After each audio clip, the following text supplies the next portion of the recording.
Amid the chaos in the Middle East, Christians are disappearing, and the West, which owes them the foundations of their culture, is looking away.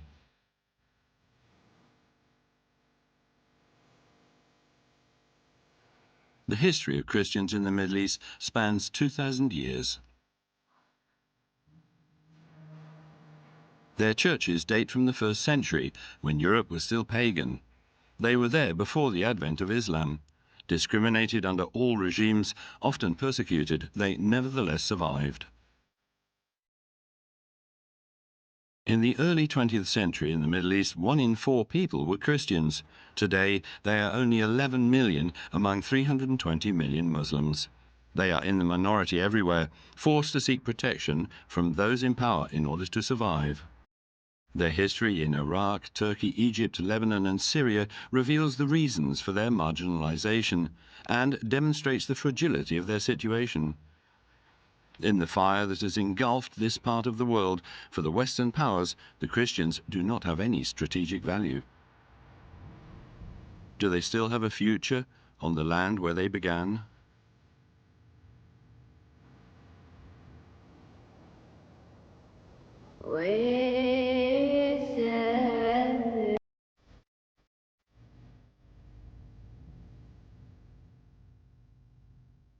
Who are the Christians in the Middle East? What's amazing is that the very idea of Christians in the Middle East surprises us. What should be surprising is that there are Christians in the West, because Christianity was born in the East. It is a religion that originated in Asia, Palestine.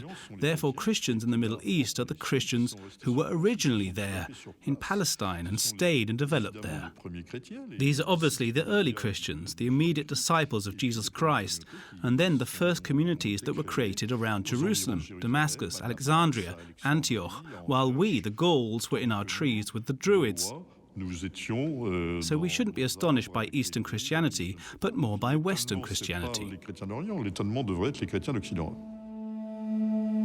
The spread of Christianity begins with the apostles, but it's with St. Paul of Tarsus, who evangelizes much of the eastern basin of the Mediterranean, that the church is born.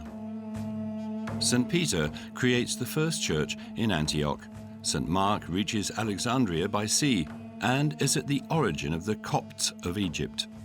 St. Thomas, the unbeliever, crosses Mesopotamia and Persia to arrive in Kerala in southwestern India, where he founded the church and converted thousands of Indians.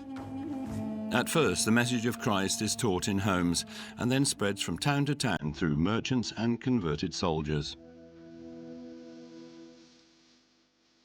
The East is the origin of Christianity. With over 2 billion followers, it's the main religion in the world, and also the most persecuted. Thousands of Christians are killed every year because of their faith. A major reason for the threat that now hangs over Eastern Christianity is its identification with a West which is perceived as hostile and controlling. Christians in the Middle East are divided into 2 main types: Catholics that are faithful to Rome, and the others which are independent, divided into several churches, each obeying a patriarch. There are 6 different rites: the Byzantine, Armenian, Syriac, Chaldean, Maronite, and Coptic.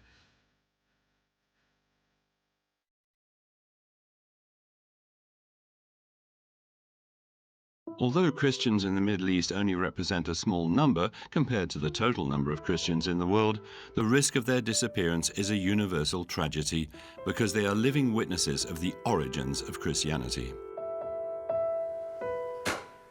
It's true that very often in the West we forget these communities exist, and when we remember them, we are embarrassed by them. Particularly, it's a paradox that they're often persecuted in their own countries because they are seen to represent the West. But in the West, in secular lay politics, they're very often ignored precisely because they're Christian. From the early 20th century, the West actually fuels the desire of Christians in the Middle East to form themselves into independent nations. But each time, the West betrays those expectations and doesn't go on to fulfill its promises. To understand Christians in the Middle East, we need to understand that they have always been caught between the West on one side and Islam on the other. And it has been like this for centuries.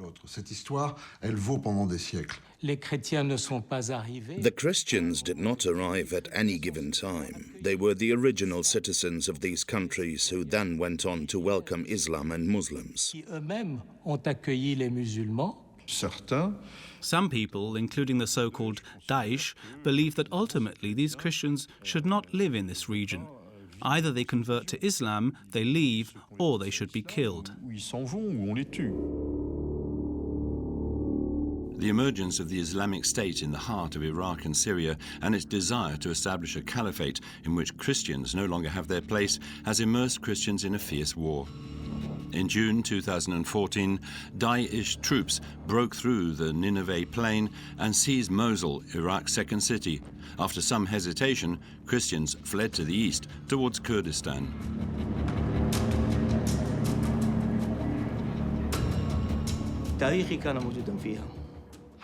I left everything behind me in Nineveh, where my ancestors were born, where my history is from. I struggled to bring myself to leave, but I had no choice. I certainly did not want to leave the city where I had grown up. I was torn from my city and its beautiful river. I grew up in a mixed city where there were lots of communities.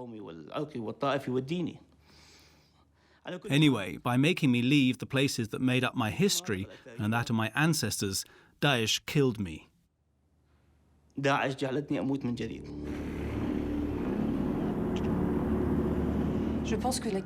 I think the question of the end of Christians in the Middle East was actually raised a long time ago. This is a question that was raised from the time of Saddam Hussein, as this Christian population, often depicted as representing the Ba'athist regime, bore the brunt of repression and authoritarianism in Iraq, and were, in fact, victims of history very early on. Under the Ba'athist regime of Saddam Hussein, Christians were not perceived as a threat. They represented a population of 1.5 million people, and some held positions of high responsibility. But Christians were the first victims of the collapse of power after the US invasion of 2003.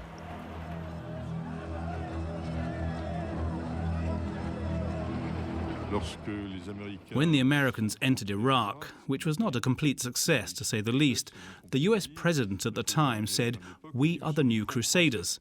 This phrase caused the deaths of hundreds of Christians accused of being friends of the Americans.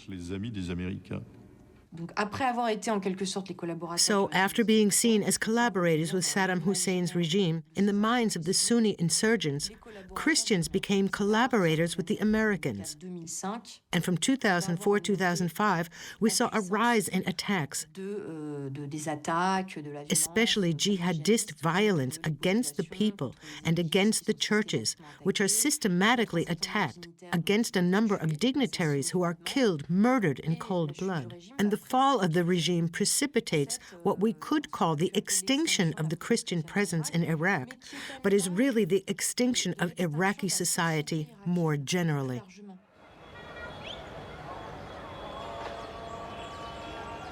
Housed in a half-built building made available by the Kurdish authorities, this refugee camp on the outskirts of Erbil was established in autumn 2014. It is home to 2,000 people, mostly Christians, but also Yazidis. For Father Najib Mishal, a Dominican Iraqi exiled to Kurdistan, it is essential not to separate different minorities.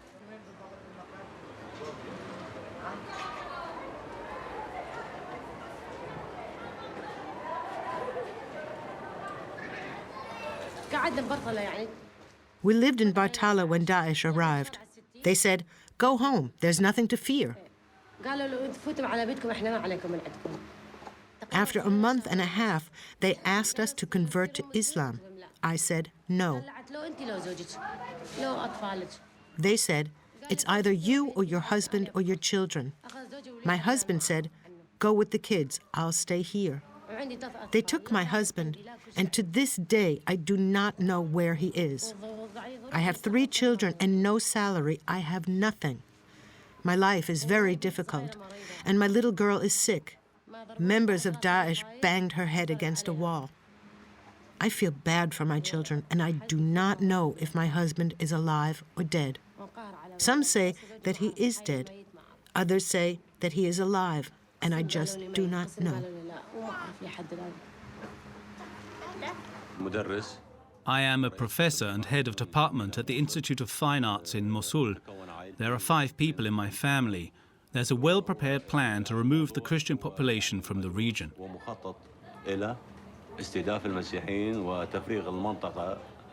How long will the Christians put up with the orders and myths of the Islamic State, saying that the Christian is an infidel, that the Christian is this or that? We've suffered a lot. We've suffered for centuries, so we want to ensure the future of our children.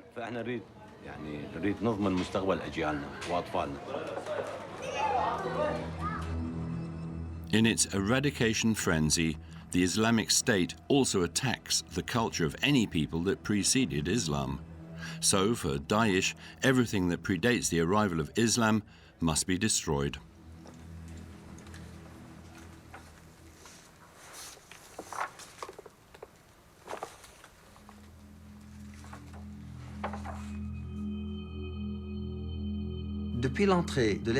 Since the arrival of the Islamic State in Mosul, I felt that there was a threat to culture. On the night of the 6th of August, I brought a big truck in which I put everything we have. Thousands of manuscripts and thousands of important documents, paintings, etc. I left with the truck and went through 3 checkpoints, without anyone asking what was inside. I felt that Providence and heaven were with us. Leaving the city, we saw kilometers of people running, especially children, including those who were bedridden, old men, women. So we stopped and filled up the cars, putting people on top of our manuscripts and archives until they were totally full. It was like Noah's Ark. And there we were at daybreak at the Kurdish checkpoint in Kalak. It was 5:30 a.m. We could not move. The borders were closed. And a young man said to me, "My father, look to your right." So I looked, and there was a swarm of Daesh cars with black flags hanging around. We didn't know where to go. The borders were closed for cars as a matter of security. After talking with the soldiers, they eventually let us leave on foot. But what do I do with the thousands of documents I have in both cars? I asked people to help me take what they could. So I gave manuscripts and archives to everyone, even people I didn't know. I asked, please, can you just help us to get them to the other side of the checkpoint?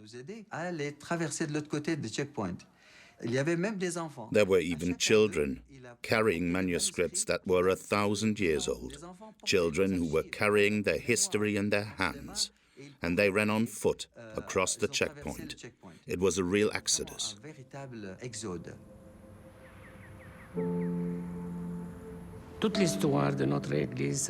All of our church's history started in Baghdad, in Babylon, and I feel like I have a mission.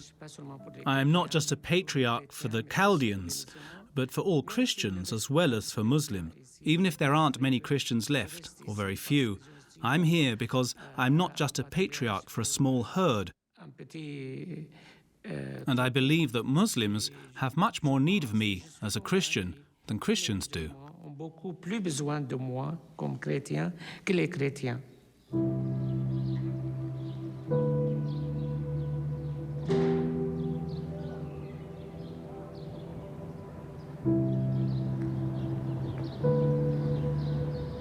The real question is what to do on the ground to assist those that are prepared to fight the jihadists, the Islamic State, and particularly how to go about doing this. Because the reality is that there aren't many people left on the ground today. There are mostly militias. The front line that extends from north to south of Iraqi Kurdistan is essentially a defensive line. It is held by Kurdish Peshmerga, in which some Christian militias and international volunteers are also fighting.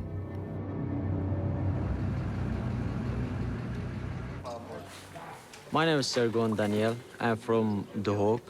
I came here to join Duchnausha. I joined in December. I used to sell bread to markets. Yeah. And before that, I was geologist.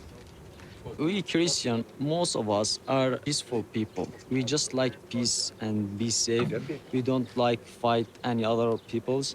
But that's enough. I think that's enough. We must do something. We mustn't stay at home and not doing anything. I'm staying here so other Assyrians see me, watch me, what I'm doing, so maybe they come back and be in their homeland, because this is our homeland.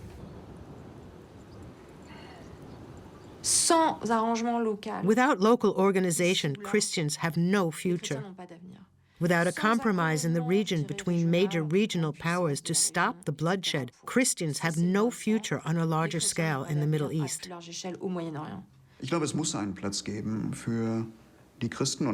I think there should always be a place for Christians and other religious minorities, or the Middle East will lose a lot of what it currently has. The majority of Muslims, the so-called moderate Islam, is aware that the region of the Near and Middle East is the birthplace of the great sacred religions.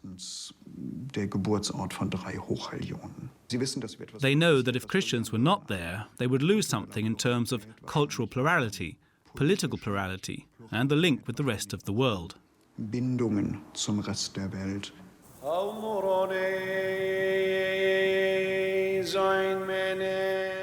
The situation of Iraqi Christians today is extremely precarious, and the history of Christians in Turkey tragically demonstrates what could happen to them: almost complete disappearance. In the early 20th century, the Christian community of the Ottoman Empire, which became Turkey, was the largest in the Middle East.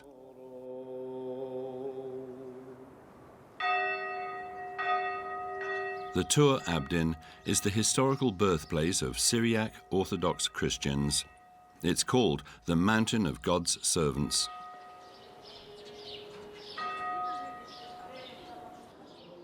Mor Gabriel Monastery, founded in the late 4th century by two monks, is the symbol of one of the oldest churches of Christianity, the Syriac Orthodox Church. At its peak, during the 5th and 6th century, more than 1,000 monks inhabited the monastery.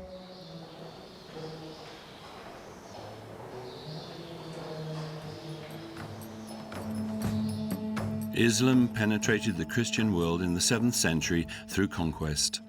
Once they had won territories from the Byzantine Empire, the Arabs unified these regions through language, currency, and establishing a powerful and efficient administration.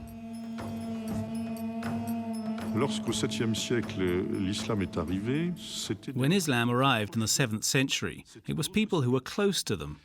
It was other Semites. They were people who knew the desert, camels, taking off shoes before entering someone's home. It is not a Muslim custom to remove their shoes before entering a mosque. It is an Arab custom.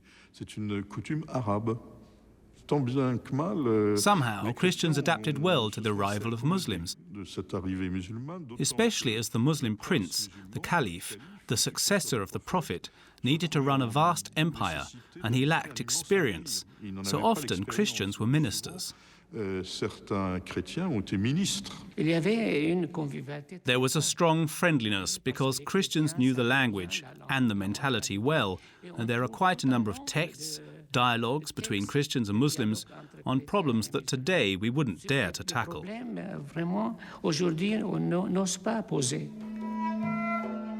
But the first caliphs established a special status for Christians, zimitude. This status is a submission agreement that defines Christians as second-class citizens. The Muslim world considered local Christians as their protégés, in the condescending sense of the term. So there was discrimination, sometimes in their clothing, sometimes in access to certain jobs, and also in terms of taxes. They had to pay a tax which was the price, for that tolerated status.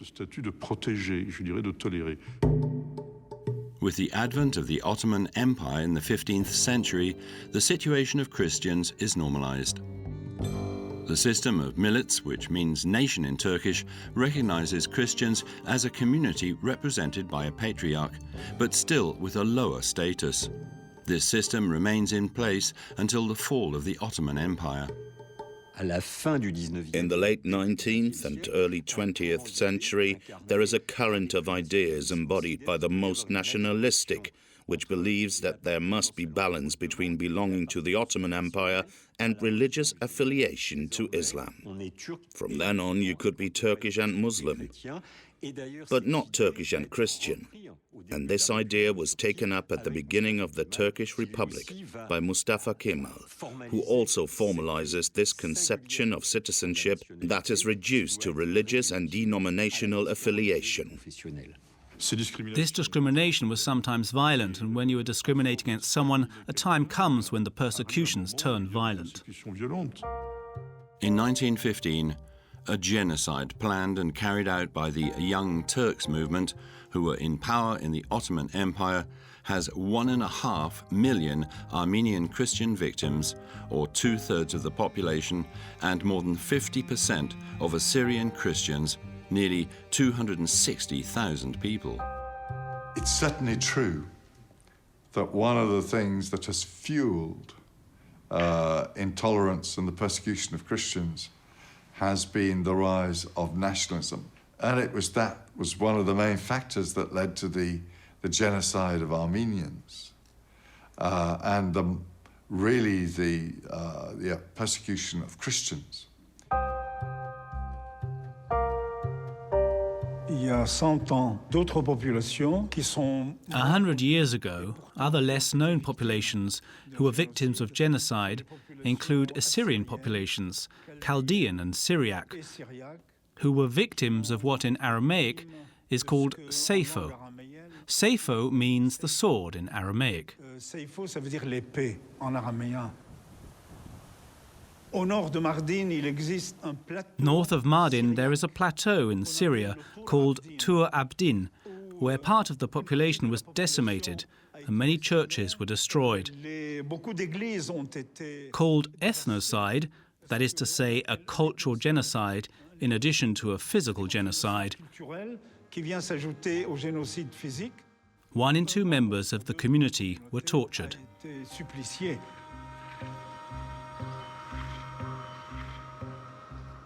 Ethnic cleansing committed against the Assyrian Christians during the First World War is now a forgotten genocide. Yet at the time, abuses against Christians were known to Western governments, church leaders, politicians and military officers. The irony of history is that the Assyrian Chaldeans, massacred today in Nineveh province in Iraq, are the descendants of the survivors of the 1915 genocide.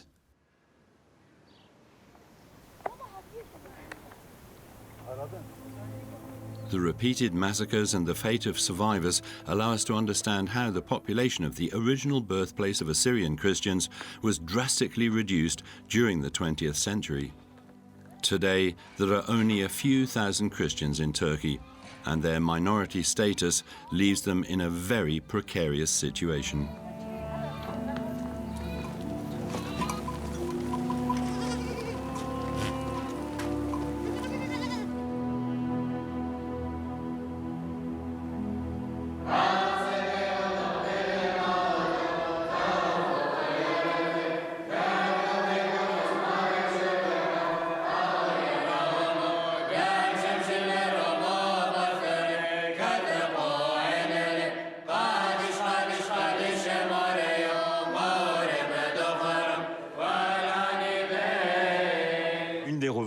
One of the demands of this small community is to have a legally protected status that is currently denied by the political authorities.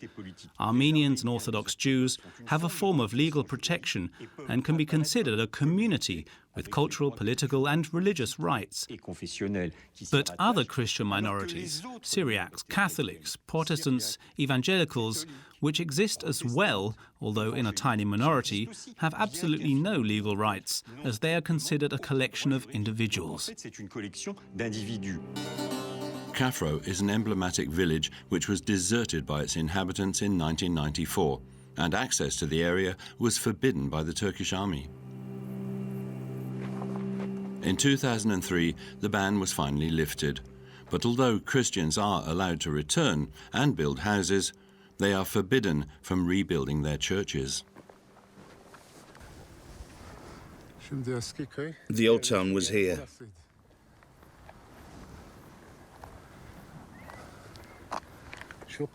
I was born and I grew up in this house opposite. I lived there until the age of 19.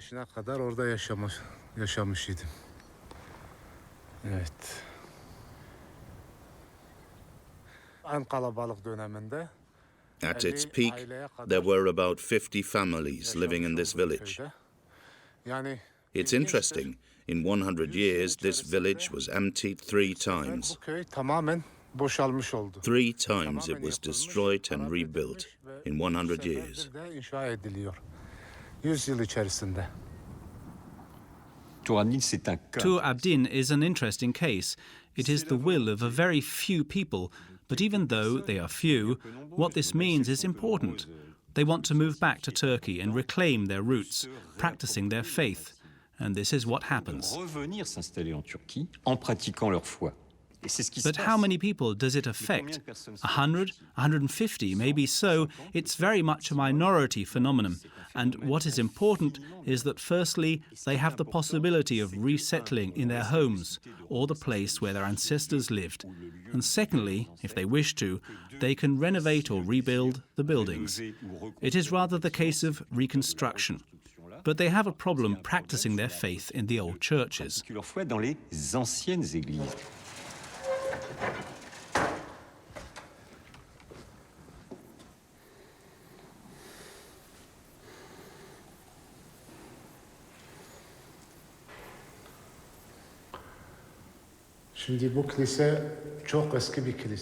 This church is very old.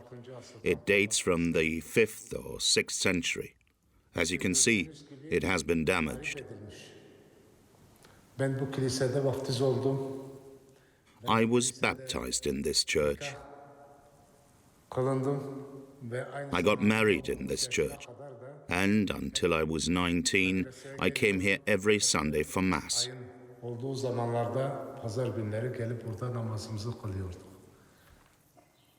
The military has written some very ugly things on the walls.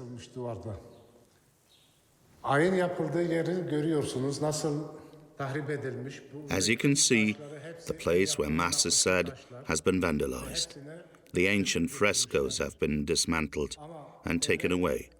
But the state doesn't do anything about it, and we do not even have the right to hammer in a nail.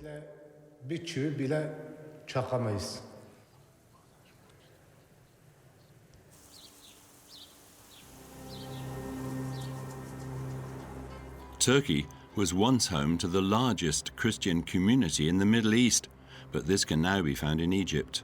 The Copts of Egypt are one of the main Christian communities in the Middle East.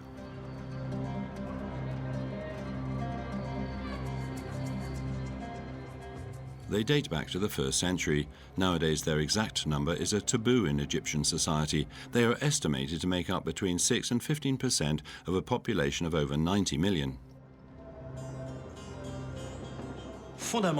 Basically, the Copts are Egyptians, since the word Coptic, Kupt in Arabic, is a kind of abbreviation of the Greek word Egyptos, meaning Egyptian. The Copts are the descendants of generations of Egyptians in the 1st, 2nd, 3rd centuries who embraced Christianity and left the religion of their ancestors, the pharaohs. Most Muslims in Egypt are actually Copts, who over time have converted to Islam. After enduring Ottoman and British rule, Egypt became independent in 1922. Sultan Vowed I became the first king of the new state. His son, Farouk, succeeded him in 1936. But in 1952, the Free Officers Movement, headed by Colonel Gamal Abdel Nasser, overthrew the monarchy and established the Republic. This was the era of Pan-Arabism, an ideology which aims to unify the Arab people, a hope for the Muslim world in its aspiration to modernity. In the first half of the 20th century, the Middle East was marked by the Pan-Arabist ideal.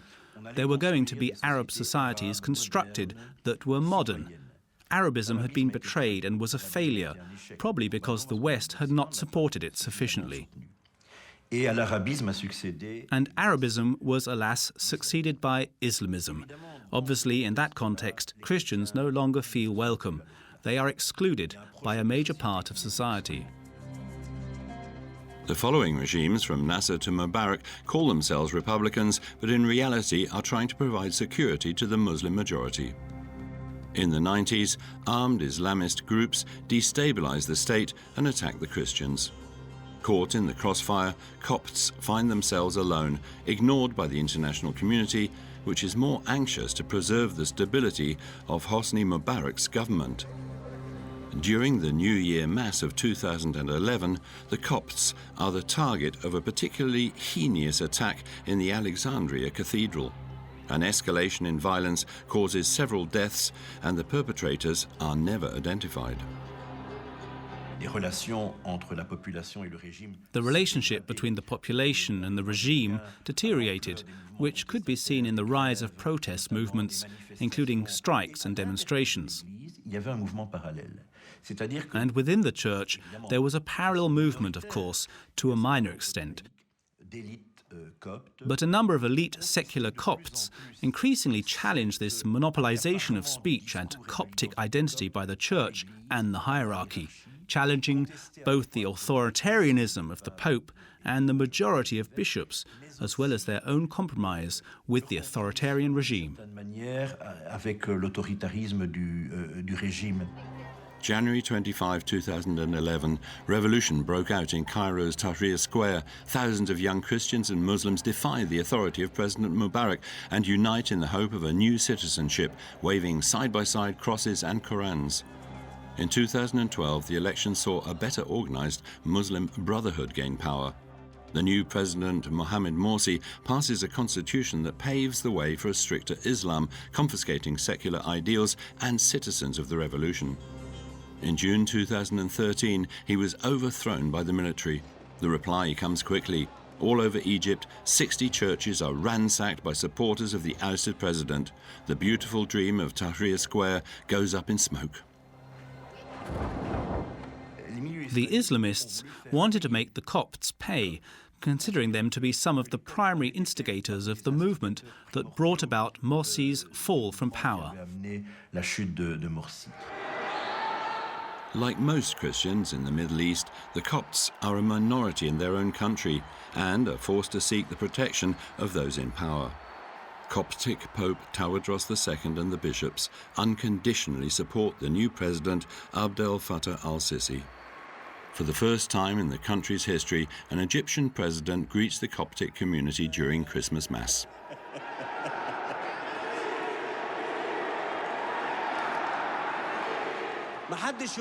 We don't have to ask, you are Egyptian, but of what religion?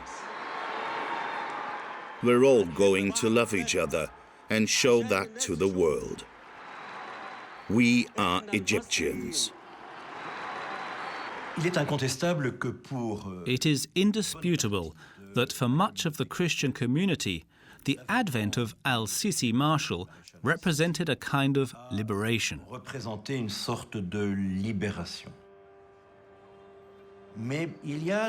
But there is a kind of similitude, this status of second-class citizen, that is growing, non-explicitly, day to day. Christians know very well that in the workplace, promotions will be less easily accessible to them than to Muslims. Moreover, the successive constitutions of Egypt since 1952 forbid a Christian from becoming President of the Republic or Prime Minister, or attaining a position of high responsibility.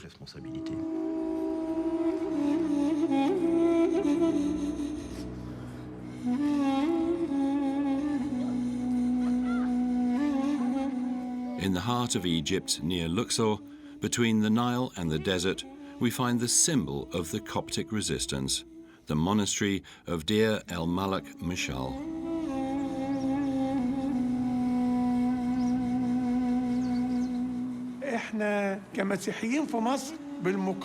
As Christians of Egypt, we lived much darker hours in previous centuries. Certainly, today, martyrs are killed, people are attacked, churches are burned, but Christians are still there. At the head of a diocese of 620,000 inhabitants, of whom 25,000 are Christians, Bishop Biman is leading the fight for the Coptic revival. This charismatic prelate, a former architect, turned the monastery into a teaching centre that can accommodate several thousand faithful. We aspire to be a centre of influence in all areas. In addition to agricultural activities, we have carpentry workshops, trade, ironwork, farms, and all kinds of activities.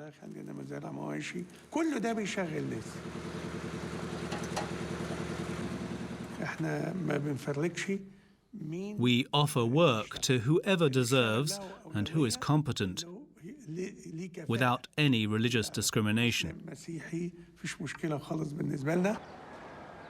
Near the monastery on the Nile, in the town of Nakwada, Bishop Biman has begun construction of a new church.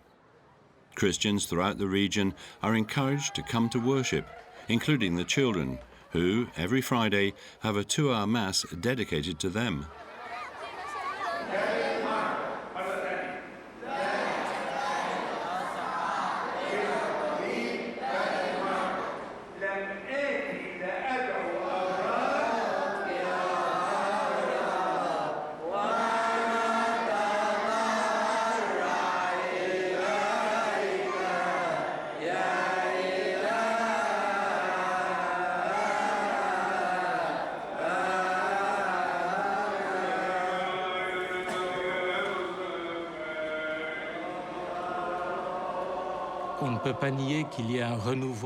One cannot deny that there is a Coptic revival, which began a number of decades ago.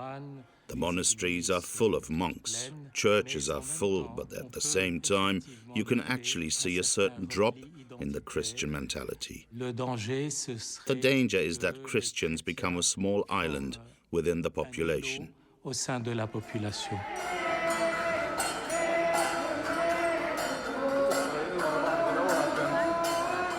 The spirit of conquest embodied by Bishop Biman can be considered paradoxically as the reflection of a community that is likely to be edged out of history.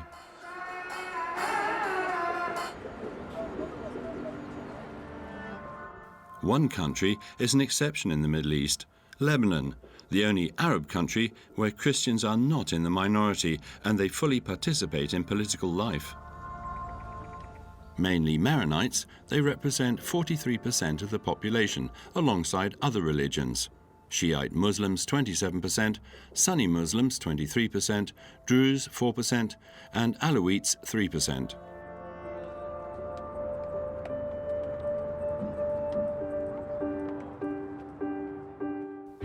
After World War I, the Ottoman Empire, an ally of the defeated Germany, is dismantled. The Middle East is re-divided by the victors into the current states: Lebanon, Syria, Jordan, Iraq, and later Israel.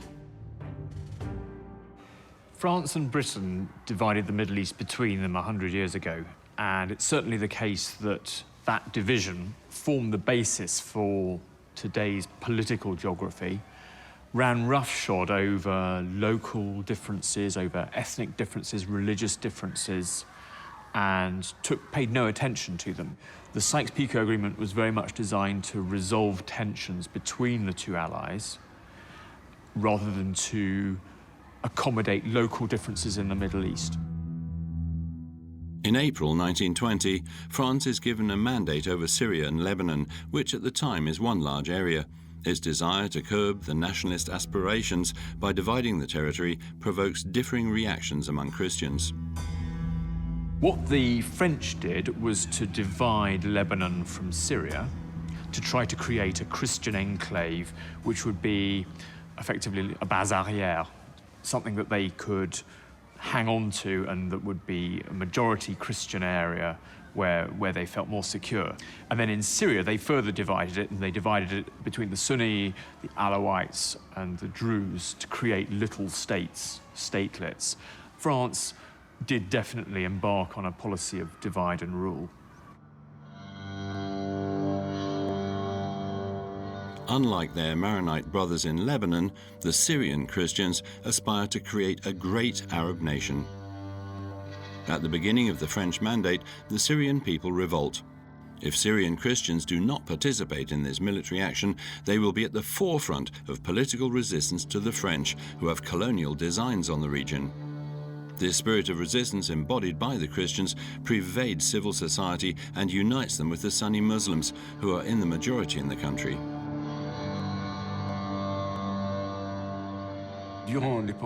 During the period of the Mandate, the Sunni Muslim leader of Damascus was close to the Mandate authorities, and the Christian leader was close to the resistance, while in the great mosque of Damascus, Umayyad, the most coveted place by the Muslim faithful, believers claimed that their imam was the Christian bishop and not the Sunni sheikh by nationalism.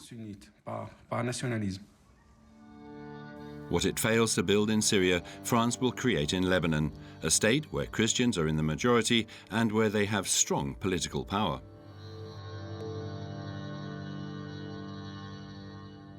France governed Lebanon, under the mandate it has been given just after San Remo, until World War II.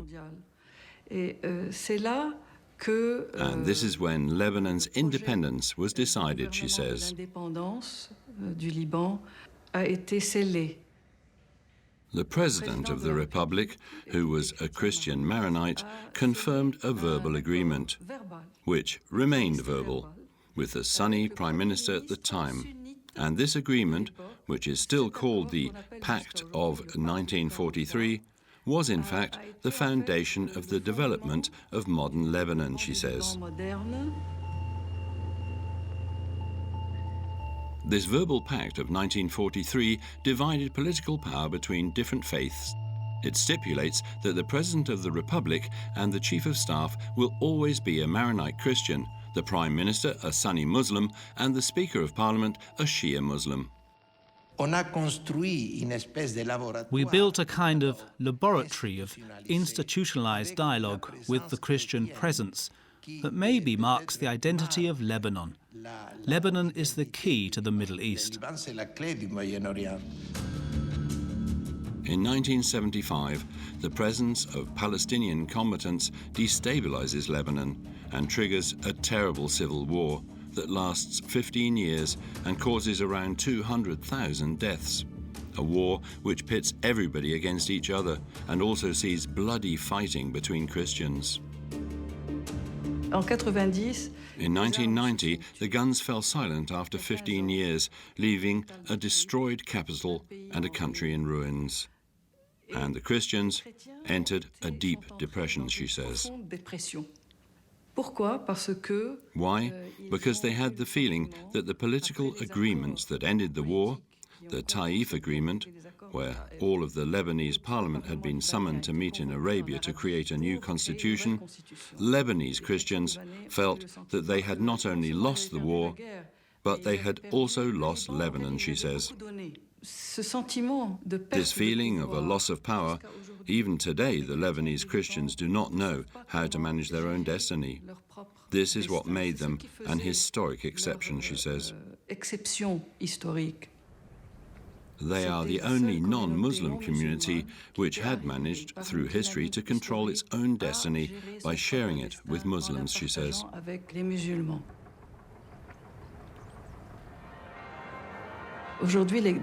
Today, the two major Muslim communities, Sunni and Shiite, were able to take control of running the country.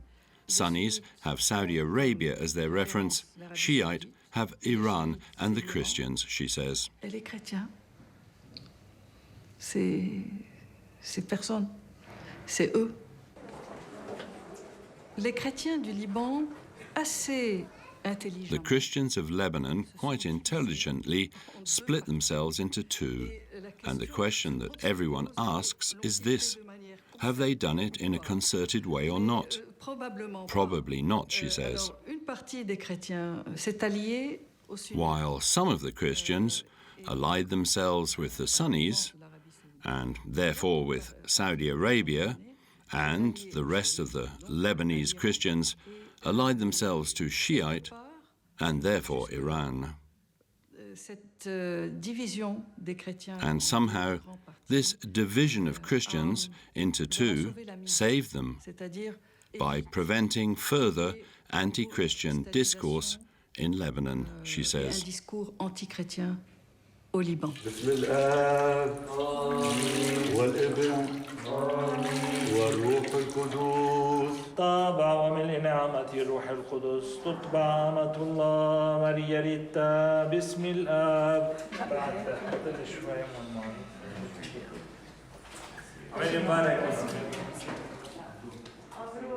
This is to show everybody that we are sure that Christians will remain in the Middle East and live out their faith. It is a testimony, she says.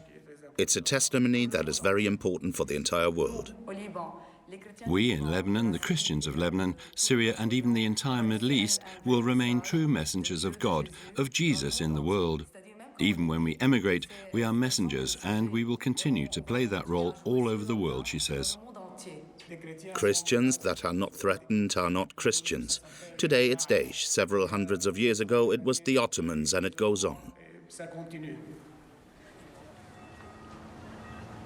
A new element of disaster for Christians in the Middle East is the civil war between Muslims, between Sunnis and Shiites. For reasons that are quite complex but come down to a quite simple one, basically, Shiites are the best supporters of Christians because they too are a minority within Islam and so find it easier to support fellow minorities. But this is the curse of Christians in the Middle East because the West has chosen to follow a pro-Sunni politics and to accompany Saudi Arabia, the UEA and Turkey. And this is a total paradox because it is these states that are responsible for the rise of Islamism in Daesh, either directly or indirectly.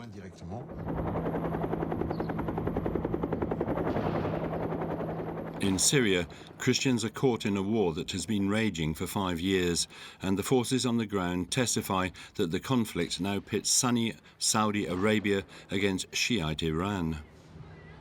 On the one hand, the Syrian army of Bashar al-Assad, backed by Lebanese Hezbollah and Iranian troops.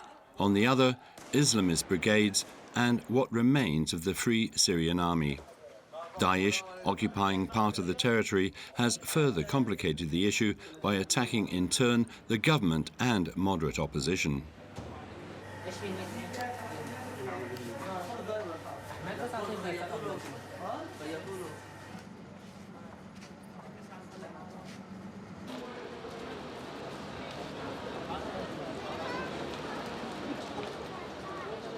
The events unfolding in the Middle East clearly show that there is a plan which is playing out, and what is happening in Syria illustrates it very well. The main consequence will be that Syria will be emptied of its Christians. The Syrian Christians represent 10% of a population consisting of 78% Sunni Muslims and 10% Alawites. Part of the central core of power consists of the Alawite community, and so their relationship with the Christians of Syria is very important. I would not say it is an alliance, but more a partnership of minorities in a country that is predominantly Sunni Muslim. So there was always this certain will from those in power by Bashar Assad and his father at the time of Hafiz Assad to protect the Christians. That's undeniable. And conversely, Christians in their diversity across all communities of different rights feel or felt protected by the government.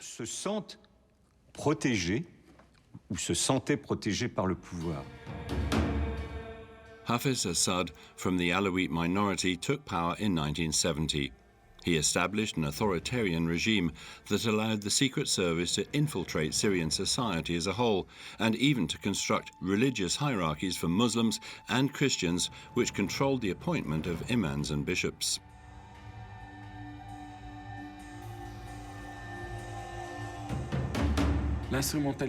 The exploitation of religion for political ends began with the arrival of Hafiz Assad to power in 1970. The Assad family understood that religion had to be used and exploited.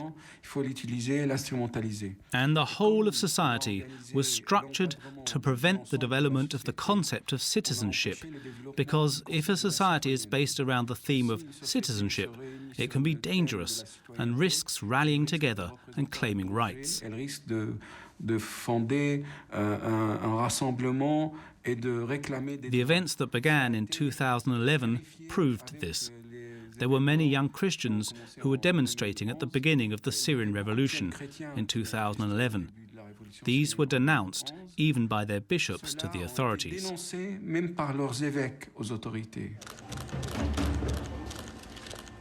In the footsteps of his father, Bashar al-Assad exploits communities. He uses the civil war and the Islamist threat to push men of the church to show their support for the regime. Religious systems and Christian religious authorities have joined forces with the government because they believe that if Muslim extremists take power, they will be exterminated. Before the war, there were 1,800,000 Christians for 23 million individuals. They are now only a few hundred thousand. 6 million Syrians of all faiths have left the country, including nearly 1 million Christians. From that point, what we must understand is that Christians are leaving because after 14 or 15 centuries of resistance, for the first time, they feel they can no longer resist. Christians only have one option left, and that is to leave.